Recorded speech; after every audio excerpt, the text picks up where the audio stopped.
Hello and welcome to today's edition of Route 664, the road to human kindness. I'm Les Winston. I'm your host, and I'm the one that is talking about endowing America. How do we do that? How do we create a better environment for everybody to handle their financial planning, and how do they make things better in the current environment that we're in? And joining me today is my guest, who is going to talk about building wealth. He's the founder of the Build Wealth movement, Jasper Smith. How are you? Nice to see I'm you. doing well, Les. Doing well. Good. Always excited to have this conversation to see if we can make a little bit of a difference in the way people think and feel about money. So hopefully, I can make Good. that happen. Good. So let me ask you a question. In today's economic environment, what do you see as the hurdles that people have to get over in this current environment, in our current economic environment? I think for one, they've got to get past this way of thinking that's always been there that we can't do better. Like I think some people just have this mindset of like we kind of glorify the struggle, always in that kind of negative mindset. Hmm. And I still see it today and throughout my career as a financial planner. It's just some people just don't believe they can actually do the work. They don't believe they're capable. And there's always maybe some trivial reason why I'm not in a certain career field. I don't earn enough money. All that's false. If you Hmm. believe you can do something, generally you can go get it done. And so I still find this kind of negative thinking, negative thoughts that just plague people's brains.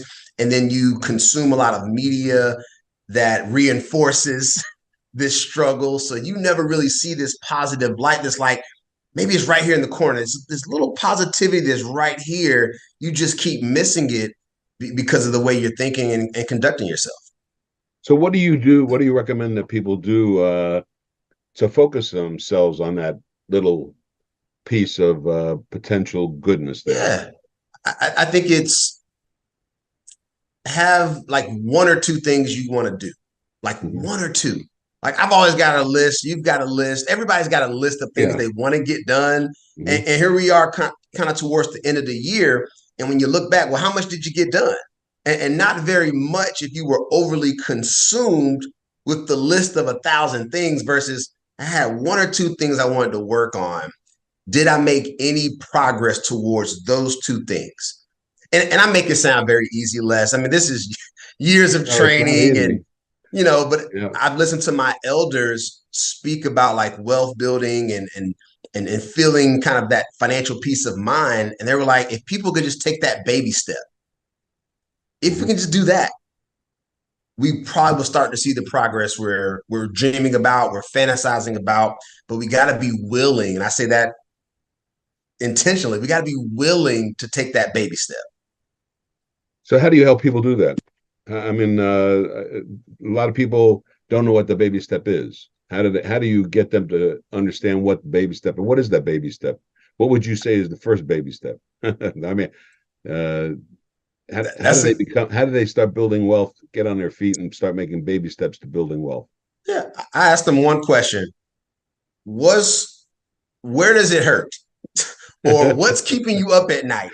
And all Okay. and asking that one question, and I literally just sit back and listen, and usually it comes out right away. I can't do this, or I'm struggling with X or Y. That's where we should start.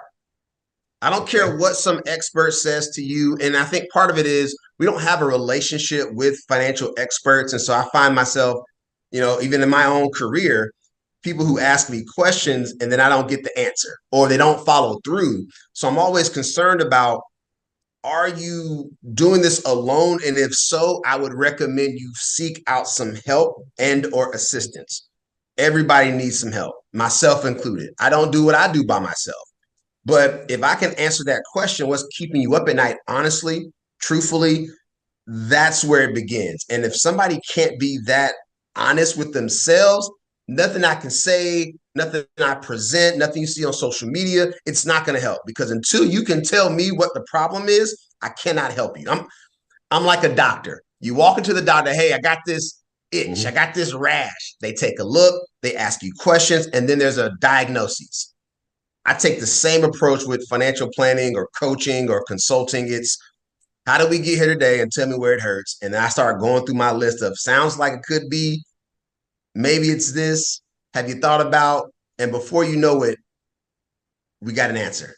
We got a solution. Is there a common one that most people are saying these days with regard to where it hurts? Yeah, it's an old one, but I feel like I'm living check to check. Yeah. I continue to hear it from people from all walks of life, all different professions, ethnic backgrounds.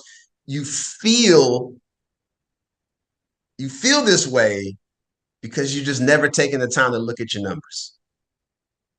Tell me about that. What do you mean by look at your numbers? Close to 70% of my best clients don't do a budget. Not every month. But what we do is have that open and honest conversation at the very beginning of our engagement around, I need you to understand how you spend your money. If I can get you there, I don't need you doing an itemized budget every month. I don't need a budgeting app. I don't need a reminder. I just need you to be honest about where you're spending. And then You I find that's help easy you. to, you think that's easy to get? Oh, absolutely not. Oh, Yeah. it is an experience Yeah. to have that talk. And you can already feel the tension when you're like, hey, I'm going to say the B word. And you're like, oh, God, I mean, I got to cut stuff out of my life. I didn't say that. I just said we That's need to right. see. So first, I need to see it, and I need you to see it. So once we're on that same level of I see it, you see it, now we can talk through, well, how do we improve this? And honestly, Les, it's a matter of just redirecting some of our dollars. Well, The making better choices and also knowing what to choose. I mean, when people do focus on their budgets, and I guess you also don't you got to find out what they have. Yep. That's the other step, right? What they have to work with. So when you find those two things out, what they spend their money on, what's important to them with regard to their money, and then what they have. So where do you take it from there? Like you say, people are afraid to say, you give them the B word. It's true.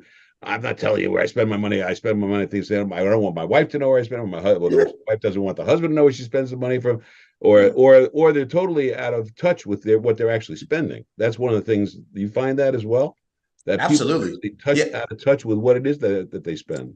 Yeah, I've seen it. I mean, I think if I can get the person to open up and take a look, and the taking a look, and I'll tell you all this, it's looking at your bank statements, whether it's your checking account statements, your debit card, wherever you're spending your money, there is a record being kept of that activity, unless you're spending cash. Yeah. Most people is plastic nowadays, and so we're not overly consumed with cash usage, Yeah. but there's a record of your spending and your habits, and it takes me all of 5 minutes. If you show me your statement, I'll just point out a few things and I'll say, hey, Les, is this a necessity? Like, do you need this to live? Now, if the Right. answer is no, I think we can maybe redirect some of those dollars. Right. And then if they have bad habits, you find out about those things too. Oh, it's Yeah. Les. I never not get somebody to laugh after the first minute of just looking at it. They start giggling. Yeah. And then what happens is now I've put you at ease. So you were all tense and I don't want to do this and I don't. Well, if you want to get to this destination of financial peace of mind, or you want to just start making progress, well, here's that baby step I have to get you to do. I don't need you to do the budget, but I need you to understand how you spend. And I'm going to give my brief analysis and I'm going to make a few suggestions, but ultimately it's up to you. You grown. I love saying you grown. Whether the client is younger than me, older than me, I'm like, you grown. You make decisions every single day without this heavy analysis. So I know you're capable of making the right decision because you're still alive. You probably take a shower every day. You probably brush your teeth. There's certain things you just do. Dealing with your money we're not in that same realm. I don't know if we ever will be. I just know that people who engage with people like myself, or they have a team of people around them, it becomes less and less of a daunting task, and it becomes more of a habit that you're like, well, for me to live this life that I dream and fantasize about, I have to do this work. And I have to be willing to allow people who are way smarter than me to help. If they can say they're willing and allow somebody to come in, it's like clockwork. I mean, you talk about progress, even with setbacks in life, it just becomes easy because now you're not on this island by yourself. You have And just somebody to that trust. release. You have Mm-hmm. somebody to trust and help you. My guest is Jasper Smith. We're going to be back with Jasper in a second. We're going to talk about generational poverty and passive income, two things I think are really important to discuss. We'll be right back. You ever just want to tune out the world and relax? And you've come to the right place. At Route664.org, we've got great music that will keep you entertained for hours and uplifting conversation that will make you feel good about yourself and the world. So come on in and take a load off. We won't judge here. Route664.org. And we're back. My guest is Jasper Smith. Jasper Smith is the gentleman who has the moniker Mr. Build Wealth, and is the founder of the Build Wealth movement. When we talk about building wealth, what's the purpose of the building of the wealth? Tell me why you are focusing on building wealth, especially the way things are today, where people are having these hurdles, and why the building of wealth has to be done. I'll say this: it doesn't have to be. I would love for it to be like we have to do it, but honestly, you have a choice in terms of what type of legacy you want to leave. And out of all the community, talks that I've done, volunteer, just conversations with family, always hear what they wish they would have had when they were younger or going through their career. And I started thinking that, well, money might have played a part in some of this, not all of it, but a big part of it.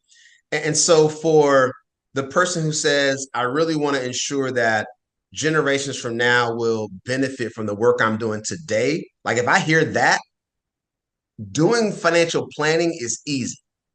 Like they'll learn how to invest. They'll take care of the insurances, do the estate planning and the wills and the trusts, and they'll just go down. You'll do the real estate. You'll do everything that's required because and I say this, part of the Build Wealth movement is to disrupt generational poverty, so your kids' can live a life of privilege. And I say that I'm intentional about. What do you mean by life of privilege? I'm interested in that. What is the life of privilege? So a life of privilege is you don't have a student loan. I mean, most of my clients have a student loan because they wanted to go to school. School was told we had to go to school to be successful. Some people have challenged that. However, if you didn't have the student loan, how much further ahead would you be financially in your life?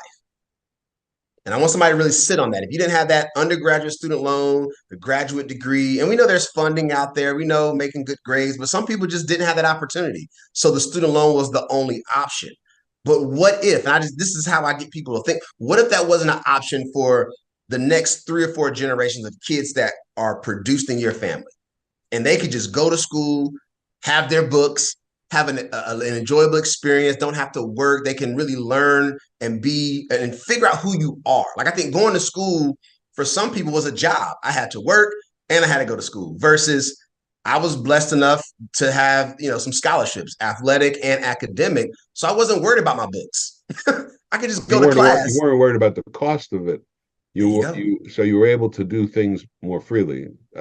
So worrying about money, is that a hamper to generational poverty? Absolutely. Is that the creator of generational poverty? Absolutely. If you're always worried about paying the bills or getting food, I mean, just the basic necessities of life, when those are a struggle, I mean, you again, add that onto everything else you're dealing with in life.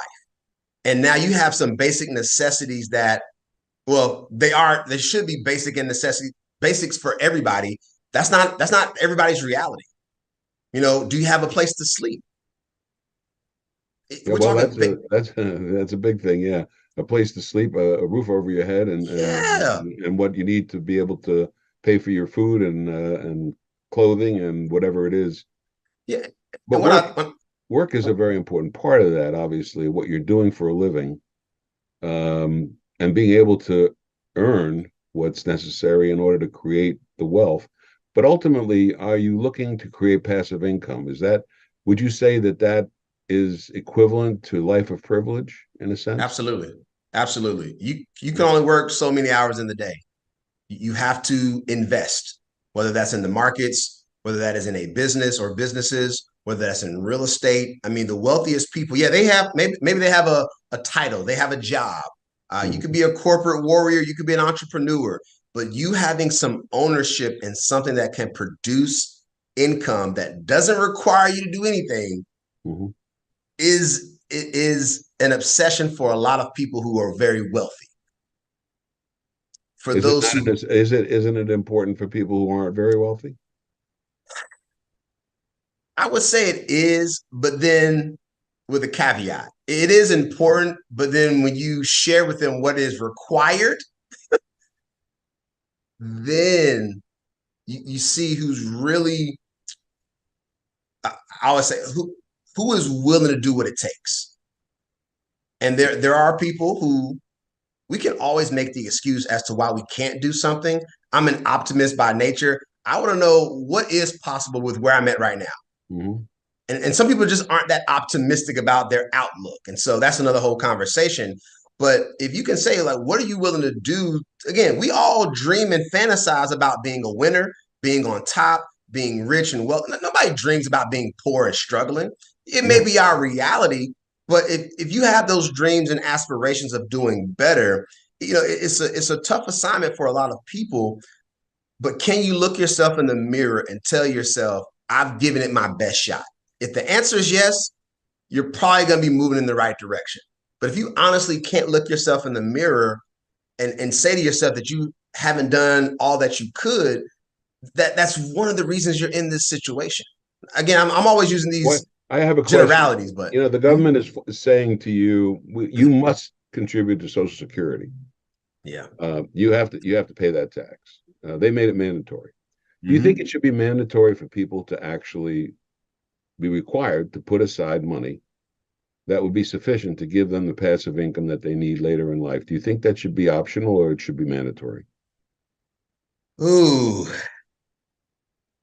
I wish it was optional, is what I would say. Okay. I wish, but right. I do understand that in dealing with government support or aid. Forget government. Let's just say that government said, or let's just say that the way that the society becomes shaped is that employers and employees both have to be required to provide for their passive income in the future to a certain degree, whether it's government plan or not.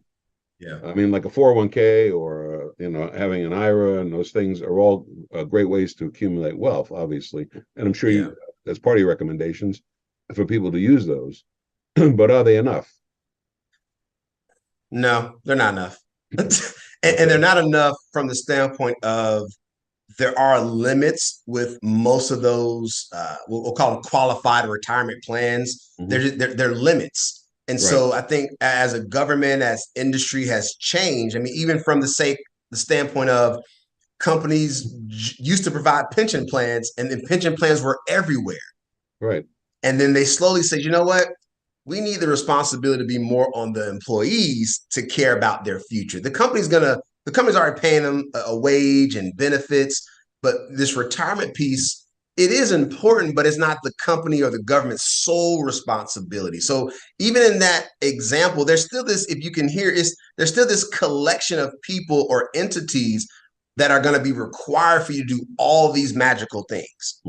So yes, you as an individual should be doing some things. You as an individual should take advantage of employer-sponsored retirement plans and benefits, which is still, they're very underutilized by a lot of people just from the standpoint of education. And I've had people who are HR directors who didn't understand the benefits. I'm like, man, you got it really good and you didn't even know.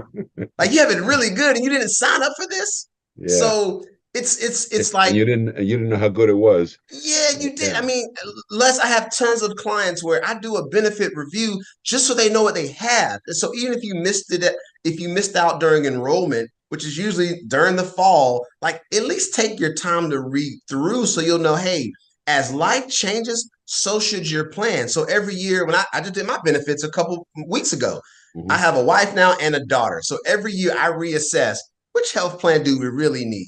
Which dental plan? And I just go through the list and I click every little button. I read what's offered, but that's just me, because I know that having benefits is a privilege in of itself. If your employer offers you that benefit, we should take full advantage. But